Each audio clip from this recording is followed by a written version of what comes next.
ડીસા જોખમનગર વિસ્તારમાં રોડ રસ્તાઓ અને ગટરને લઈને મહિલાઓએ હંગામો મચાવ્યો। પાલિકાના ચીફ ઓફિસર ગૌરાંગ પટેલ ઘટના સ્થળે પહોંચી મામલો થાળે પાડી વિકાસના કામોની આપી બાંહેધરી। ડીસા શહેરના જોખમનગર વિસ્તારમાં છેલ્લા ઘણા સમયથી રોડ રસ્તાઓ અને ગટરની સુવિધાઓનો અભાવ હોવાના કારણે લોકો ભારે હાલાકીનો સામનો કરી રહ્યા છે। જોખમનગર વિસ્તારમાં રસ્તા અને ગટરના પાણીના મુદ્દે ડીસા નગરપાલિકામાં અનેકવાર રજૂઆતો કરવામાં આવી હોવા છતાં નગરપાલિકા દ્વારા કોઈ જ કામ ન કરવામાં આવતા આજે મહિલાઓ જોખમનગર વિસ્તારમાં ભેગા થઈ હંગામો કરતા પાલિકા ચીફ ઓફિસર સહિત પાલિકાનો સ્ટાફ જોખમનગર વિસ્તારમાં પહોંચ્યો હતો અને નવા રસ્તા અને પાણીના નિકાલ માટે ગટરની વ્યવસ્થાની બાંહેધરી આપતા મામલો થાળે પડ્યો હતો। શહેરની સ્વચ્છતા અને સુખાકારી માટે સરકાર દ્વારા નગરપાલિકાઓમાં લાખો કરોડો રૂપિયાની ગ્રાન્ટ ફાળવવામાં આવે છે, પરંતુ આજે પણ ડીસા શહેરમાં એવા અનેક વિસ્તારો છે કે જ્યાં વર્ષોથી ખરાબ રસ્તાઓ, પાણીના નિકાલ માટે ગટરની કોઈ જ વ્યવસ્થા ન હોવાના કારણે વર્ષોથી શહેરી વિસ્તારના લોકો હાલાકી ભોગવી રહ્યા છે। ત્યારે ડીસા શહેરના જોખમનગર વિસ્તારમાં પણ ખરાબ રસ્તા અને પાણીના નિકાલ માટે ગટરની કોઈ જ વ્યવસ્થા ન હોવાના કારણે લોકો મુશ્કેલીમાં મુકાયા છે। આ વિસ્તારમાં પાણીના નિકાલ માટે કોઈ જ વ્યવસ્થા ન હોવાના કારણે આખો વિસ્તાર ગંદા પાણીથી ઉભરાઈ ગયો છે, જેના કારણે મચ્છરોનો ઉપદ્રવ થાય છે અને લોકો બીમારીનો ભોગ બની રહ્યા છે। બીજી તરફ ખરાબ રસ્તાઓ હોવાના કારણે આ વિસ્તારના લોકો વારંવાર નાના મોટા અકસ્માતોનો સામનો કરી રહ્યા છે। અહીંથી મહિલાઓની ડિલિવરી તેમજ બાળકોને શાળાએ જવા માટે પણ ખરાબ રસ્તાઓ હોવાના કારણે ભારે મુશ્કેલી ભોગવવી પડે છે। આ બાબતે જોખમનગર વિસ્તારના લોકોએ સારો રસ્તો અને પાણીના નિકાલ માટે વ્યવસ્થા કરવામાં આવે તે માટે ડીસા નગરપાલિકામાં અનેકવાર રજૂઆતો કરવામાં આવી છે, પરંતુ આજ દિન સુધી ડીસા નગરપાલિકા દ્વારા વિસ્તારના લોકોની કોઈ સુવિધા પૂરી ન પાડવામાં આવતા આજે આ વિસ્તારની મહિલાઓએ જોખમનગર વિસ્તારમાં હંગામો કર્યો હતો અને બાજુની સોસાયટીમાંથી આવતી પાણીની પાઇપલાઇન તોડી નાખી અને નગરપાલિકા સામે રોષ વ્યક્ત કર્યો હતો।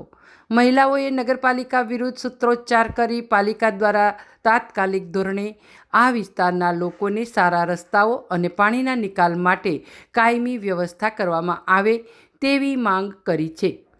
જ્યારે પાલિકાના સત્તાધીશો વિકાસના કામોને લઈને મોટી મોટી વાતો કરી રહ્યા છે, ત્યારે જોખમનગર વિસ્તારમાં હજુ સુધી વિકાસ પહોંચી શક્યો નથી, જેને લઈને પણ પાલિકાના સત્તાધીશોની પોલ ખુલી રહી છે। ગીતાબેન છે, હું નગરપાલિકાને એટલું નિવેદન કરું છું કે મારી આ સોસાયટીમાં નથી ગટર કે નથી રોડની સુવિધા। અમે લોકોને કેટલી વાર કીધું, નગરપાલિકામાં કેટલી વાર અરજીઓ કરી છે, અમારી કોઈ વાપરી નથી આગળ। આજે પણ મારી એક જ ડિમાન્ડ છે કે મારી આ વસ્તી બહુ હેરાન થાય છે, બરાબર। બાજુની સોસાયટીમાં વેદાંતમાં જ્યારે અમે પાણી આપ્યું ત્યારે 2-3 વર્ષ પહેલાં અમને આખી નગરપાલિકાએ એવું કીધું કે બેન આનું પાણી તમે જવા દો, તમને ગટર લાઈન અમે આપીશું।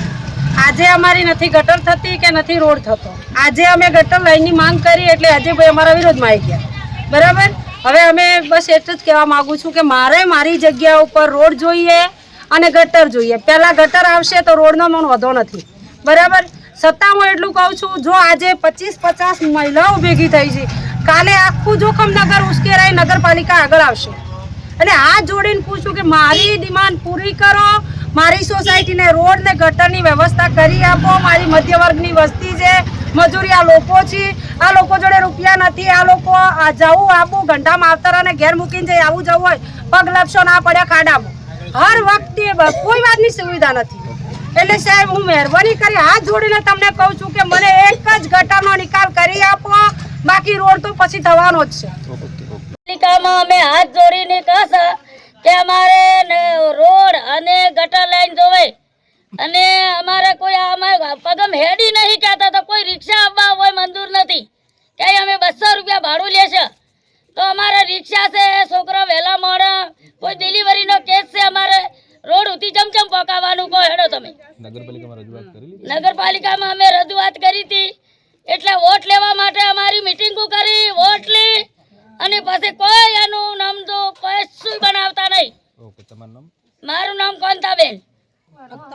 કર્મચારીને બધાને વિનંતી છે કે ઘડી ઘડી અહીંયા આવીને અમને સંતોષ આપી જાય છે બધા કે કરી નાખશું કહેવાથી કોઈ મતલબ નહીં. તમે નજરે અત્યારે ફોટા પાડો, નાના છોકરા ક્યાં જાય બધું કે પાણીનો આખો ડેન્ગ્યુ ભરેલા પડ્યા, કચરા કીધે કે વાસ આવે, ખાવું કેવી રીતે, અમારે જવું કેવી રીતે, રિક્ષા કોઈ કરીને આવો આપણો કેવી રીતે માણસ જાય, બધા ગરીબ વસ્તી છે બધી અહીંયા, ગરીબ વસ્તી કોઈ ઉભરતો નથી કોઈ કહેવાથી નહીં. પણ હાલ ફોટો પડાવતા ફોટો જોવો તો ખરી રસ્તા, આ તો પ્રજાપતિનગર આપણો જવા દે અમને એમ કે આપણે 4 કિલોમીટર ભભાઈને જવાના અમારે, રિક્ષા કોઈ આવતી નથી, કોઈ ઠેકાણા રસ્તા કોઈ ઠેકાણું છે નહીં, કોઈ ઘડી ઘડી કે અમે કરી જા વોટ તેમ તો અમે કે કરી જશે મીઠા બોલીને જતા રહે, પછી કોઈ તાકતો નથી કોઈ. હા, હવેની તાકે કોઈ હવે નહીં આવે તો આખો બૈરા આખું ટોળો નગરપાલિકામાં જાય ઉભાળો કરશે અને આગળ અમે રજૂઆત કરશે, ફોટો પાડીને આગળ રજૂઆત કરશું અમે. રોડ માટે મેં માંગણી કરી છે, રસ્તામાં કીચડ થાય છે, મચ્છર કેટલા બધા થાય છે, અમે નગરપાલિકામાં રજૂઆત કરી છે તોય કંઈ સાંભળતું નથી. આજકાલ કરે જાય છે નગરપાલિકા. હવે નહીં સાંભળે તો અમે ત્યાં જઈને બેસી જઈશું બસ. અત્યારે કેવી હાલત છે અહીંયા તમારા અત્યારે સોસાયટી? બહુ કીચડ છે, કીચડ ને મચ્છર કેટલા થાય છે, રિક્ષાવાળા નથી આવતા, ક્યાં જવું કરવું હોય તો અમને બહુ તકલીફ પડે છે. મહેરબાની કરીને ગટર ને રોડ અમને પહેલા માંગણી કરીએ બસ, બીજું અમારે કાંઈ જોઈતું નથી. આ જોખમનગર અને વેદાંત સોસાયટી બંને વચ્ચે અમુક કારણોસર પાણી સપ્લાય અને ભૂગર્ભ ગટરના પ્રશ્નો ઉભા થયેલા હતા અને તે બાબતે આજે રૂબરૂ સ્થળ તપાસ કરેલી હતી. જે વેદાંત બાજુનો ભાગ છે તેના કોન્ટ્રાક્ટરને પણ બોલાવવામાં આવેલા હતા અને તેમની સાથે પણ ચર્ચા કરવામાં આવેલી હતી. આ ઉપરાંત જોખમનગરના જે રહીશો છે તેમની સાથે પણ ચર્ચા કરવામાં આવી અને જે ભૂગર્ભ ગટર લાઈન પસાર નહીં થવા દેવાના એ બધા પ્રશ્નો હતા, એ બધા પ્રશ્નોનો આજે નિકાલ લાવી દીધેલ છે અને જે ભૂગર્ભ ગટર લાઈન એઝ પર ડ્રોઈંગ છે એ પ્રમાણે ડ્રોઈંગમાં જે કંઈ ફેરફાર થતો એ કરી અને તમામ લોકોને સુખાકારી મળી રહે તે માટે આજે સુખદ સમાધાન થઈ ગયું છે.